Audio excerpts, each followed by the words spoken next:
ಹರಿ ಓಂ. ತಮಗೆಲ್ಲರಿಗೂ ನರಸಿಂಹ ಜಯಂತಿಯ ಶುಭಾಶಯಗಳು. ಹಿಂದೂಗಳಲ್ಲಿ ನರಸಿಂಹ ಜಯಂತಿಗೆ ಹೆಚ್ಚಿನ ಮಹತ್ವವಿದೆ. ಇದು ವಿಷ್ಣುವಿನ 4ನೇ ಅವತಾರವಾದ ನರಸಿಂಹನ ಜನ್ಮ ವಾರ್ಷಿಕೋತ್ಸವವನ್ನು ಸೂಚಿಸುತ್ತದೆ. ನರಸಿಂಹ ಜಯಂತಿಯು ಭಕ್ತರಿಗೆ ಪರಮಾತ್ಮನ ಸರ್ವವ್ಯಾಪಿತ್ವ ಮತ್ತು ಕೆಟ್ಟದರ ವಿರುದ್ಧ ಒಳಿತಿನ ವಿಜಯವನ್ನು ಸೂಚಿಸುತ್ತಿದೆ. ನರಸಿಂಹ ದೇವರನ್ನು ಜಪಿಸಿದರೆ ಮಾನಸಿಕ ಹಿಂಸೆ, ಭಯ, ಆತಂಕ ದೂರವಾಗುತ್ತದೆ. ಉಗ್ರಂ ವೀರಂ ಮಹಾವಿಷ್ಣುಂ ಜ್ವಲಂತಂ ಸರ್ವತೋಮುಖಂ ನರಸಿಂಹಂ ಭೀಷಣಂ ಭದ್ರಂ ಮೃತ್ಯುಂ ನಮಾಮ್ಯಹಂ. ಈ ಮಂತ್ರವನ್ನು ಪಠಿಸಿದರೆ ಶನಿ ದೋಷದಿಂದಲೂ ಮುಕ್ತಿಯನ್ನು ಹೊಂದಬಹುದು.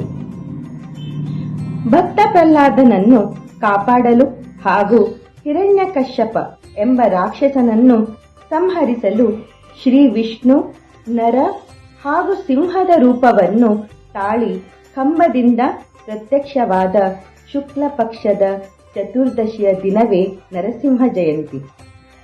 ಪ್ರಹ್ಲಾದನ ಕಥೆಯನ್ನು ಬಹುಶಃ ಎಲ್ಲರೂ ಕೇಳಿರುತ್ತೀರಿ.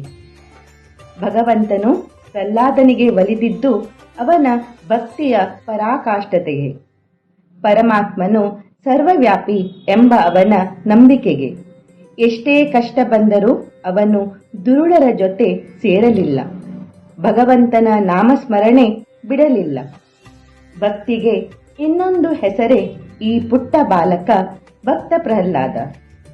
ಮನುಷ್ಯರಾದ ನಾವು ಕಷ್ಟಗಳನ್ನು ಅನುಭವಿಸುವಾಗ ಭಗವಂತನಲ್ಲಿ ಅವಿಶ್ವಾಸ ತಾಳುತ್ತೇವೆ. ಕೆಲವೊಮ್ಮೆ ಪರಮಾತ್ಮ ಇಲ್ಲವೆಂದೋ ಅಥವಾ ನಮ್ಮ ಪ್ರಾರ್ಥನೆಯನ್ನು ಕೇಳುತ್ತಿಲ್ಲವೆಂದೋ ಎಂದು ಭಾವಿಸುತ್ತೇವೆ. ಆದರೆ ಭಗವಂತ ಎಂದಿಗೂ ತನ್ನ ಭರವಸೆಯಿಂದ ಹಿಂದೆ ಸರಿಯುವುದಿಲ್ಲ. ಆತ ರಕ್ಷಿಸುತ್ತೇನೆಂದು ಆಶ್ವಾಸನೆ ನೀಡಿದರೆ ಎಂತಹ ಸಂದರ್ಭದಲ್ಲಿಯೂ ಆತನ ಭರವಸೆ ಕಾರಾಗತವಾಗಿಯೇ ಆಗುತ್ತದೆ. ಇದಕ್ಕೆ ಪ್ರಹ್ಲಾದನ ಕಥೆಯೇ ಸಾಕ್ಷಿ. ಹಾಗೆಯೇ ಪ್ರಹ್ಲಾದನ 2ನೆಯ ಅವತಾರ ಬಹಳೀಕ ರಾಜ, 3ನೆಯ ಅವತಾರ ವ್ಯಾಸರಾಯ ಹಾಗೂ 4ನೇ ಅವತಾರ ಶ್ರೀ ಗುರು ರಾಘವೇಂದ್ರ. ಈ 4 ಅವತಾರಗಳಲ್ಲಿಯೂ ಪ್ರಹ್ಲಾದ ರಾಯರಿಗೆ ಶ್ರೀಕೃಷ್ಣನ ಕೃಪೆಯಾಗಿದ್ದು ವಿಶೇಷ.